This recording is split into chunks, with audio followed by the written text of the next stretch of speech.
সকালবেলায় ঘুম থেকে উঠে বাড়ির সামনে মাঠে এসেছিলাম, আর এখানে এসে দেখতে পেলাম পাড়ার সব ছোট ছোট ভাইগুলো এখানে আগুন জ্বালিয়ে কিছু একটা বানাচ্ছে। তারপর ওদেরকে জিজ্ঞাসা করলাম যে এখানে কি বানাচ্ছিস, দিয়ে ভাইটা বলল দাদা ম্যাগি বানাচ্ছি। আর এটা শোনার পর আমিও ছোচার মতো দাঁড়িয়ে রইলাম ম্যাগি খাওয়ার জন্য।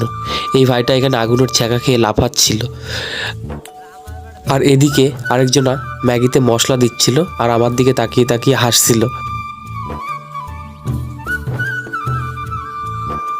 এরপর ম্যাগিটা যখন খাওয়ার জন্য পুরোপুরিভাবে তৈরি হয়ে গেছিল, তারপর এরা খেতে বসেছিল।